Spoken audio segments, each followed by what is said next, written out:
Embora o Halloween não seja uma data historicamente brasileira, nós já nos adaptamos às festividades do dia 31 de outubro, não é mesmo? Seja escolhendo fantasias mais assustadoras ou comprando uma quantidade exorbitante de doces.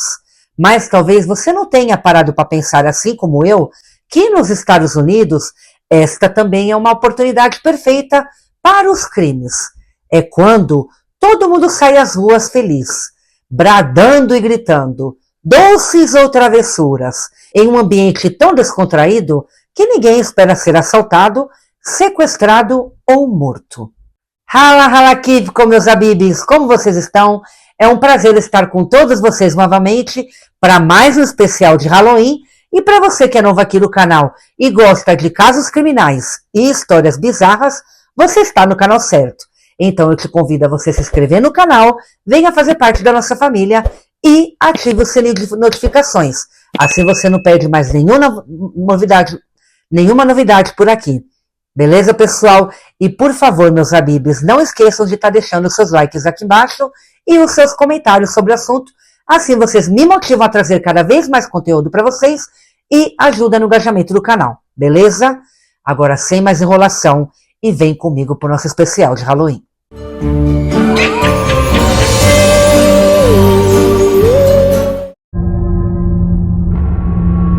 Na virada do dia 31 de outubro para o dia 1º de novembro, duas amigas, Adriane e Leslie e Lauren, todas com 26 anos, voltaram para casa depois de distribuírem doces pelas ruas.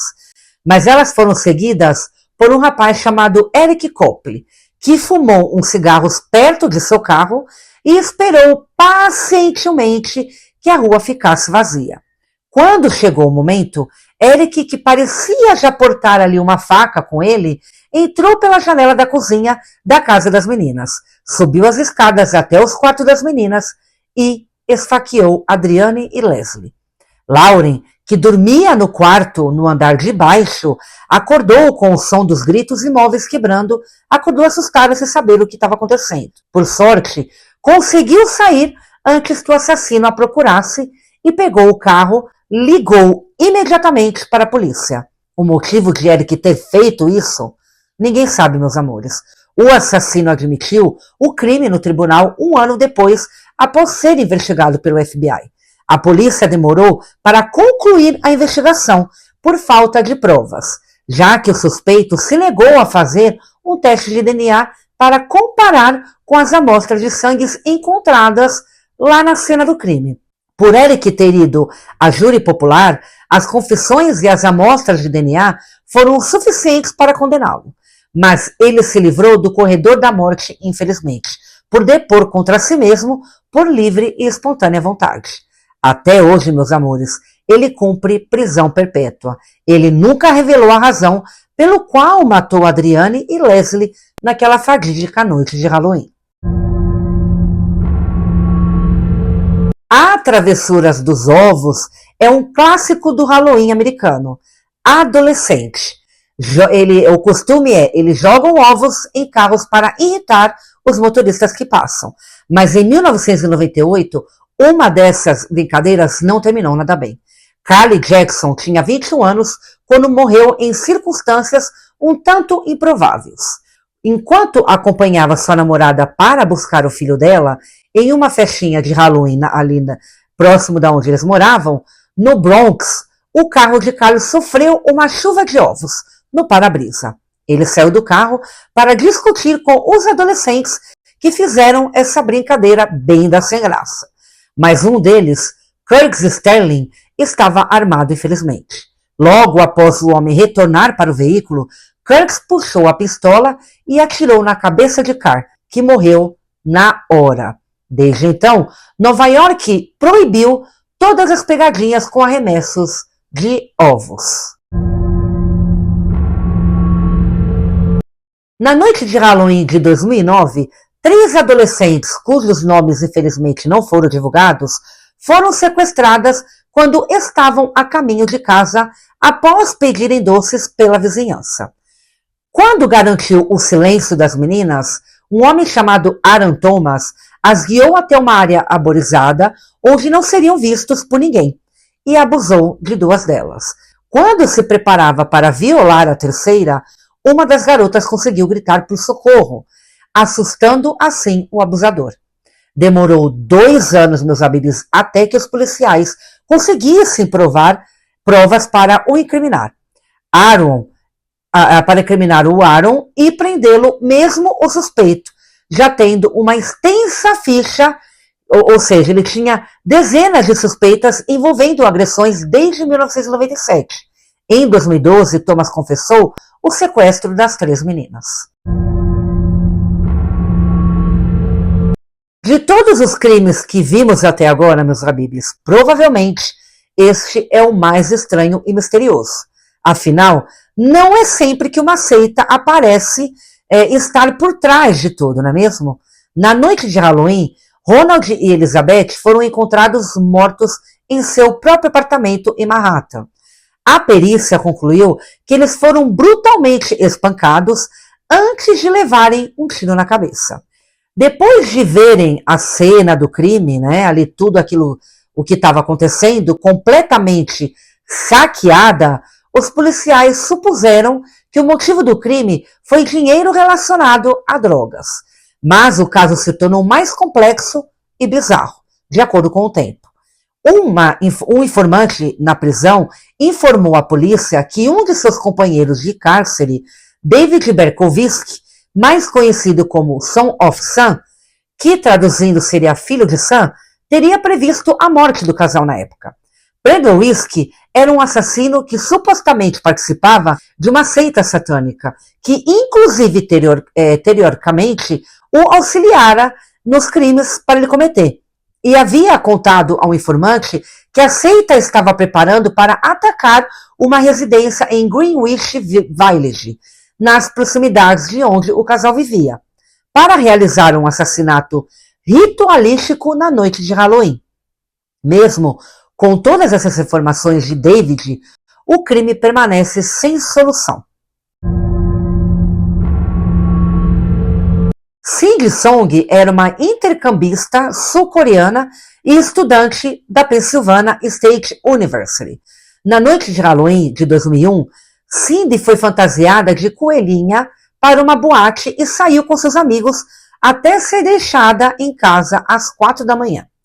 Quando foi vista pela última vez, a garota desapareceu, meus amores, misteriosamente. O cenário era muito suspeito. A casa não tinha sinal de arrombamento ou roubo e a fantasia de Cindy, incluindo pequenos acessórios, como os cílios postiços, estavam lá. O que mostra que ela havia entrado com relativa calma na casa dela, né? Mas então, o que aconteceu com ela? Fica a pergunta. Pouco tempo depois, meus saberes, surgiram vários relatos de uma mulher parecida com a intercambista no distrito de Chinatown da Filadélfia, dentro de um veículo junto a um homem não identificado pedindo por ajuda. Em 2003, Hugo Marcos Seleskin foi preso. Ele tinha os restos mortais de 5 pessoas enterrados em seu quintal. Porém, nenhum deles era de Cindy. Mas a história não termina aí não, pessoal. Um informante disse à polícia que Hugo e um cúmplice chamado Michael Jackson Kershowitz Jr. não apenas tinham raptado Cindy, como também abusaram e mataram ela, desovando o corpo em um outro lugar. Logo após o crime, Hugo teria matado seu cúmplice e enterrado em seu quintal.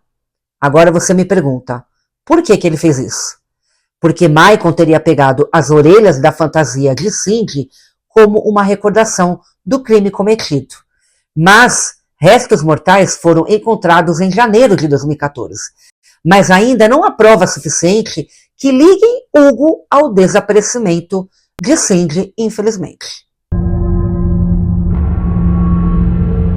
Origin Shocks é como foi chamado o corpo de uma mulher encontrado em um bueiro nos arredores de Germantown, no Texas. O apelido, que traduzindo seria meia laranjas, né, traduzindo em português, surgiu porque o cadáver estava quase nu. As únicas peças de roupa que vestia era 2 meias laranjas. Não havia qualquer registro no banco de dados e nenhuma identificação sobre aquele corpo. A única pista de sua identidade era um anel prateado, pista fraca para que a investigação avançasse, né, pessoal? Após uma avaliação, descobriram que Orange Shocks havia sido estrangulada e abusada, provavelmente na mesma noite de Halloween em que foi encontrada. Anos depois, o serial killer Henry Lee Lucas confessou o crime, embora também não soubesse a identidade da mulher, alegando que apenas a sequestrou e matou, sem muitas perguntas. O problema, pessoal, é que esse rapaz, o Lucas, acostumava assumir crimes que não cometeu só para criar repercussão e medo nas pessoas. Depois de descobrir que iria para o corredor da morte por esse crime, ele alterou sua confissão. A polícia chegou ao seu álibi e descobriu que ele provavelmente estava trabalhando na Flórida quando a moça foi assassinada. Até hoje, meus amores, a identidade de Orange Shocks é um mistério, assim como seu assassino. O Halloween é uma ótima oportunidade para que um suspeito mascarado passe despercebido, não é mesmo? Isso pode causar confusão até com as próprias vítimas. Esse foi o caso de Marvin e Ethel Brandeland. O casal já havia entrado na rotina da noite de Halloween. A campainha toca, eles atendem, as crianças gritam, doces ou travessuras. Eles distribuem as guloseimas e fecham a porta. A campainha tocou mais uma vez naquela noite, infelizmente, meus amores. Mas quando atenderam, havia um homem mascarado na soleira da porta. E ele diz ao casal, doce ou travessuras, deem o dinheiro ou eu atiro. Brincadeiras como essas são muito comuns durante o Halloween, de forma de que tudo que Marvin fez foi rir e tentar tirar a máscara do homem, né? Pensando ali que era uma brincadeira, mas obviamente que ele não deixou. Em vez disso, ele puxou a arma e caminhou os dois em direção ao porão da casa, pedindo que dessem o dinheiro do cofre. Como poucos sabiam que eles tinham um cofre no porão, que é muito estranho, né? Marvin suspeitou que tratasse de uma brincadeira de Dia das Bruxas de algum amigo ou parente dele, e enquanto atravessavam a cozinha para chegarem ao porão, ele tentou agarrar a arma, né? Então, porque como ninguém sabia ali que eles tinham aquele cofre, era estranho, né, pessoal? Então, um tiro foi disparado contra a garganta de Marvin, que morreu na hora. E Ethel, devido ao trauma, morreu meses depois. Tudo que restou para a investigação foi a máscara do suspeito deixada no local, sem motivo aparente. Anos depois, foi descoberto que um amigo do casal se gabou do assassinato, mas o DNA coletado na máscara era insuficiente para acusá-lo. Mesmo tendo algumas provas circunstanciais, não há nada que ligue o suspeito ao crime, até agora sem solução. Durante a noite de Halloween, o estudante de 21 anos da Universidade de Minnesota, Chris Jenkins, resolveu ir a um bar na noite do Halloween. No entanto, ele desapareceu sem deixar qualquer vestígios após sair do bar por volta da meia-noite.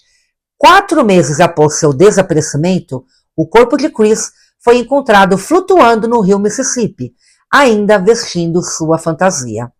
Muito bizarro. Depois do exame toxicológico, para comprovar que ele estava fortemente drogado quando se afogou, a perícia concluiu que teria se tratado de um acidente ou suicídio. A família pediu para uma investigação mais aprofundada. Em 2006, a causa da morte foi alterada para homicídio.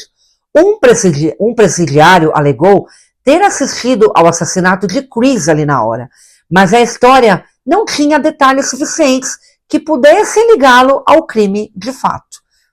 Muitos suspeitam que Chris poderia ter sido uma vítima do misterioso grupo Smiley Face Murders, que traduzindo seria os assassinos do rosto sorridente. a quem haviam sido creditadas mais de 40 mortes de estudantes nos Estados Unidos, todos envolvidos em estranhos afogamentos.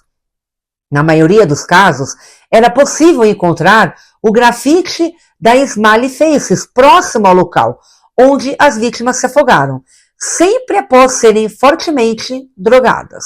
A polícia não encontrou o grafite na cena do crime de Chris, mas não pode ignorar a semelhança entre o caso de Chris e os outros não solucionados. Imagine que você é pai ou mãe. Na noite de Halloween, quando o seu bebê sequer pode comer doces, você o coloca no berço, ajeita os cobertorzinhos, acaricia o seu rostinho e vai dormir. Quem imaginaria que esta seria a última vez que você veria o seu filho? Triplique o pânico ao reparar que as janelas estavam completamente trancadas. O sequestrador já estava dentro da sua casa, apenas esperando uma oportunidade. Essa foi a agonia que os pais de Lima Louise Carter sentiram ao encontrar o berço vazio de seu bebê logo após a noite do Dia das Bruxas. A polícia não tinha uma única pista sobre o responsável. No entanto, um mês depois, as crianças da vizinhança brincavam em uma casa abandonada e a 4 quadras da casa dos Carter, qual entraram em choque ao abrirem a geladeira do local e encontrarem o corpo de uma criança se decompondo entre as prateleiras da geladeira.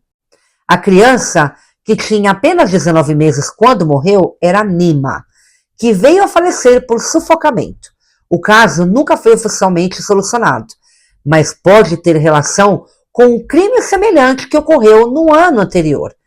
2 gêmeas, Tina e Maria Carpenter, foram traídas para fora da casa por Jacqueline Robitaille, sua antiga babá, que as levou para o local abandonado e as prendeu na geladeira. Maria morreu sufocada, mas Tina sobreviveu e identificou a criminosa. Porém, devido ao trauma e à pouca idade da criança, a acusação foi considerada inválida na época.